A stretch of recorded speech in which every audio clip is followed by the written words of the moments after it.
बिस्मिल्लाहिर्रहमानिर्रहीम। अस्सलाम वालेकुम वरहमतुल्लाह। आप देख रहे हैं मेरा यूट्यूब चैनल और मैं हूं उमर अब्दुल्ला। आज हम इस व्लॉग में कुछ सियासी डेवलपमेंट्स की बात करेंगे।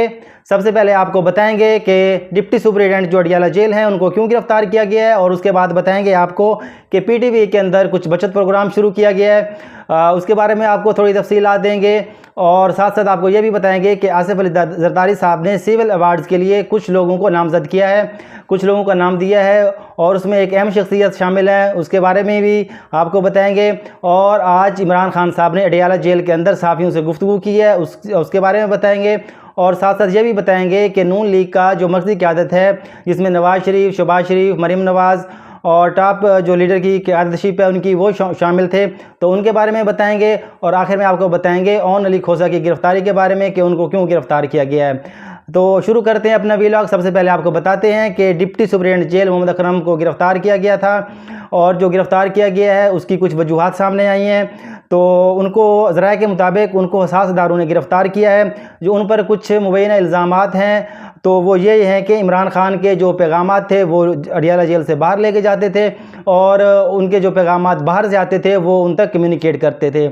और साथ साथ उनके ऊपर ये भी इल्ज़ाम है कि वो बुशरा बीबी और इमरान खान साहब के दरमियान राब्ते का ज़रिया थे।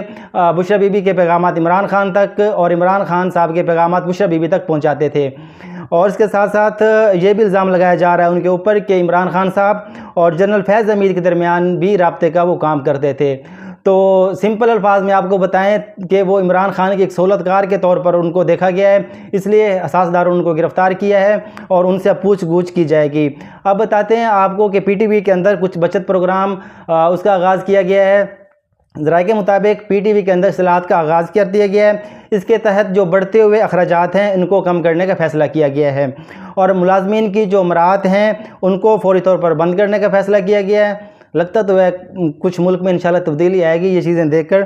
और पीटीवी के जो मुलाजमीन हैं उनकी गाड़ियों के जो नए टायर हैं उनको ख़रीदारी से मना कर दिया गया है। साथ साथ उनकी गाड़ियों की जो मरम्मत होगी वो भी नहीं होगी अब और सरकारी खर्चे पर, और वो अपनी गाड़ियों की मरम्मती भी खुद करवाएंगे। और इसके बाद जो एंकर्स हैं और नए रिसर्चर की जो भर्तियाँ आएंगी उनको भी अभी फ़िलहाल बैन कर दिया गया है कि अब नई लोग भर्ती नहीं किए जाएंगे। और पीटीवी के जो मुलाजमीन हैं उनका ऑफिशियल लंच, डिनर, इंटरटेनमेंट, उस पर भी मुकम्मल पाबंदी आयद कर दी गई है। और उसके साथ साथ मुलाजमीन के जो तमाम एजाज़ात, जो अजाज़ी और कैश मराहत थी उनको भी ख़त्म करने का, फिलफौर ख़त्म करने का फ़ैसला किया है। और मुलाजमीन को जो ट्रांसफ़र अलाउंसेस दिए जाते थे या डेली अलाउंसेस दिए जाते थे या होटलों के अंदर जो सरकारी तौर पर उनको रिहाइश दी जाती थी उस पर भी फौरी तौर पर पाबंदी लगा दी गई है। अब आपको बताते हैं कि सदर आसिफ अली जरदारी साहब ने पाकिस्तान के 77वें यौम आज़ादी के मौके पर 104 शख्सियात को नामज़द किया है सिविल अवार्ड के लिए। तो उन शख्सियात के अंदर कुछ पाकिस्तानी भी लोग हैं और कुछ गैर मुल्की अफराद भी उसमें शामिल हैं। तो एक्सप्रेस न्यूज़ के मुताबिक सबसे अहम शख्सियत जो इसमें शामिल हैं वो एक ओवरसीज़ पाकिस्तानी है जिनका नाम उमर फ़ारूक है। जी हाँ, वही उमर फ़ारूक जिसके बारे में आप सोच रहे हैं। अगर जिनको नाजरीन को नहीं पता उनको मैं उनकी इन्फॉर्मेशन के लिए उनको बता देता हूँ कि ये वही शख्स है जिसने इमरान खान साहब के ख़िलाफ़ गवाही दी थी, बयान दिया था। और इस शख्स ने कहा था कि फ़रह गोगी ने इमरान खान की जो घड़ी थी जो इमरान खान ने तोशाखाना से ली थी वो फ़रह गोगी ने उनको जाके बेची थी और वो जो घड़ी थी वो एक ही मॉडल था और इस तरह की काफ़ी इल्ज़ामात लगाए गए थे। और लगता ये है कि जो इनकी ये खिदमात थी तो इस हवाले से उनको नवाजा जा रहा है और हुकूमत पाकिस्तान उनको इनाम देने की कोशिश कर रही है और उनको हिलाल इम्तियाज़ से नवाजा जाएगा। बड़ी हैरानी की बात है कि जिन जिन लोगों ने भी इमरान खान साहब के ख़िलाफ़ बयान दिए, ये इमरान खान के साथ सहूलत के ख़िलाफ़ सहूलतकारी की, हुकूमत का साथ दिया, तो उन लोगों को अब नवाजा जा रहा है। तो अब आपको बताते हैं कि इमरान खान साहब ने आज अडियाला जेल के अंदर सहाफ़ियों से गुफ्तगू की है और सहाफ़ियों से गुफ्तगू करते हुए उन्होंने क्या कहा आपको कुछ पढ़ के सुना देते हैं थोड़ा सा। उन्होंने कहा कि जनरल बाजवा ने एक्सटेंशन के लिए जनरल फैज़ हमीद को हटाया और ISI को PTI के पीछे लगा दिया। फ़ौज फैज़ हमीद से तफ्तीश कर रही है, ये इनका अंदरूनी मामला है, मुझे इससे कोई सरोकार नहीं।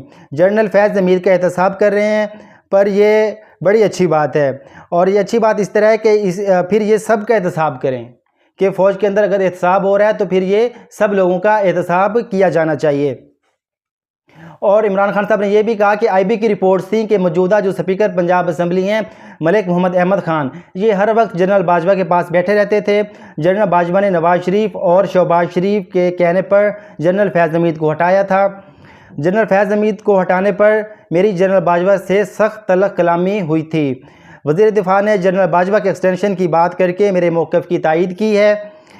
उन्होंने मज़ीद कहा कि मखसूस नशिस्तों के फ़ैसले पर अमल ना करके ये आइन की तीसरी मरतबा खिलाफ वर्जी कर रहे हैं।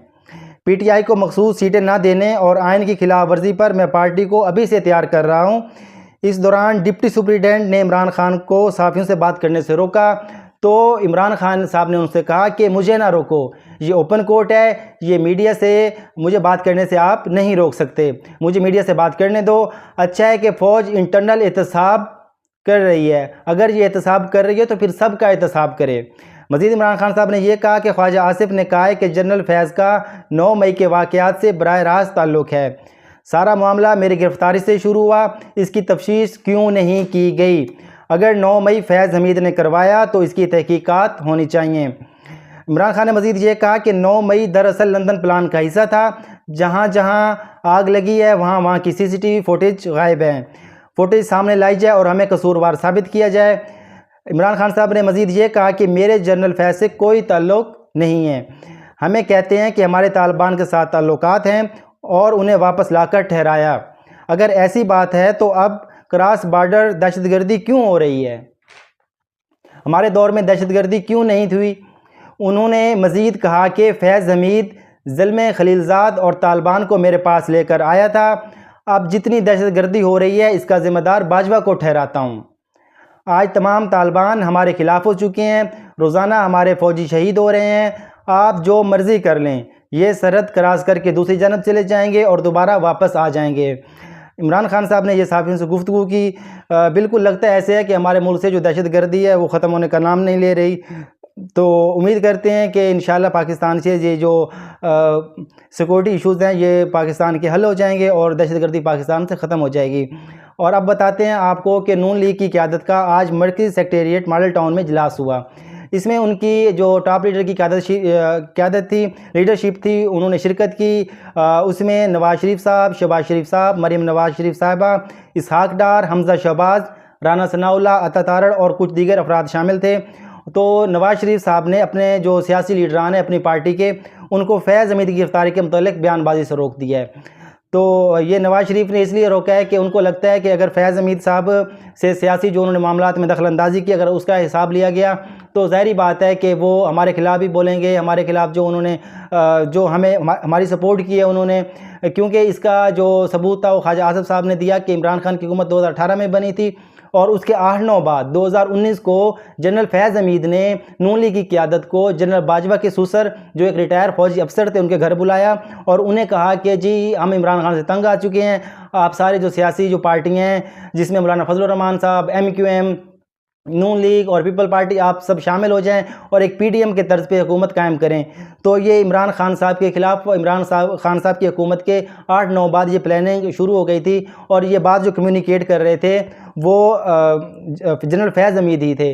तो नवाज शरीफ साहब को ये डर है कि अगर जनरल फैज़ हमीद साहब बोलना शुरू हो गए तो जहाँ वो इमरान खान के ख़िलाफ़ कुछ बातें करेंगे तो कुछ बातें हमारे ख़िलाफ़ भी निकलेंगी। इसलिए उन्होंने अपने पार्टी के जो लोग हैं उनको बयानबाजी से मना कर दिया। और नवाज शरीफ साहब ने यह भी साथ साथ कहा कि बिजली बहुत महंगी हो चुकी है और आटा भी महंगा, चीनी भी महंगी, तो इस तरह से जो चीज़ें महंगी हो चुकी हैं, आवाम का जीना दो भर हो गया है। अब मियाँ साहब से कौन पूछे कि मियाँ साहब आप तकरीबन 40 साल से इक़्तिदार में हैं, आपके भाई 2 मरतबा वज़ीर आज़म, आप 3 मरतबा वज़ीर आज़म और इसके साथ पंजाब में आपकी 5-6 दफ़ा हुकूमत रही है। तो पाकिस्तान को इस नहज पे कौन लेके आया? बिजली के जो महंगे मंसूबे किए वो किसने किए? यकीनन नवाज शरीफ साहब ने किए। नवाज शरीफ साहब कोशिश कर रहे हैं कि ये जो महंगे मंसूबे किए थे ये हम या मुशर्रफ पे डाल दें या फिर हम पीपल पार्टी पे डाल दें। उन्होंने भी किए कुछ, पीपल पार्टी ने अपनी हुकूमत में कुछ मुआहदे किए, लेकिन जो नवाज शरीफ साहब ने जो मुआहदे किए थे वो बहुत महंगे किस्म के मुआहदे थे जिसकी आज भी हम कीमत अदा कर रहे हैं। और आवाम जो है इस महंगाई से, इस बिजली के अजाब से, बिजली के बिलों के अजाब से आवाम अभी तक गुजर रही है। आखिर में हम बात करते हैं ओन अली खोसा साहब के बारे में जिनको गिरफ़्तार किया गया है। तो वो एक बहुत अच्छे यूट्यूबर हैं। उनका जो कंटेंट होता है वो काफ़ी मज़ाहिया होता है, और जो वो हैं लोगों की ममिक्री करते हैं, उनकी वो नकलें उतारते हैं, तो वो किसी की तज़हीक नहीं कर रहे होते, वो दरअसल एक अच्छे अंदाज़ में वो उनकी नकल उतार रहे होते हैं, और उनके जो कंटेंट होता है काफ़ी अच्छा क्वालिटी कंटेंट होता है, और उनकी व्यूअरशिप भी काफ़ी अच्छी है यूट्यूब पे। तो उन्होंने एक गाना बनाया, अभी जो पाकिस्तान में महंगाई है और बिजली के बिल इतने ज़्यादा आ रहे हैं, तो उन पर उन्होंने गाना बनाया बिल बिल पाकिस्तान, जो काफ़ी वायरल हुआ, मशहूर हुआ। तो इस पर कार्रवाई करते हुए हुकूमत ने उनको गिरफ़्तार कर लिया है, उनका नहीं पता कि वो कहाँ हैं। तो हुकूमत को इस तरह के जो हथकंडे हैं वो इस्तेमाल नहीं करने चाहिए। अगर हुकूमत को कि शख्सियात से, लोगों से गिला शिकवा है या कोई इस तरह के मसाइल हैं, तो वो उनसे बात करें, क्योंकि अवाम को भी तो हुकूमत से बहुत सारे गिले शिकवे होते हैं, लेकिन अवाम इस तरह का स्टेप नहीं उठा सकती, नहीं उठाती। तो हुकूमत क्यों इस तरह की करती है? देखें, हर बंदा आज़ाद है इस पाकिस्तान के आइन के हिसाब से और शरीयत के हिसाब से, हर बंदा आज़ाद है, वो अपनी राय का इजहार कर सकता है। लेकिन इस तरह की जो गिरफ्तारियाँ होती हैं, ये लोगों को मज़ीद उनके अंदर नफ़रत पैदा करती हैं, और लोगों के अंदर इंतकाम और इस तरह की चीज़ें। पहले भी मुल्क के हालात काफ़ी ख़राब हैं, गुर्बत है, महंगाई है, बेरोज़गारी है, इस तरह की चीज़ें हैं। तो मज़ीद इस तरह के जो हथकंडे हैं अगर हुकूमत इस्तेमाल करेगी, तो लोगों के अंदर नफ़रत मज़ीद पैदा होगी। तो हम दुआ करते हैं कि हुकूमत अच्छे इक़दाम करेगी, होश के नाखन लेगी, और जो हमारे पाकिस्तान है उसको एक अच्छी सिमत पर, एक अच्छी राह पर डालेगी।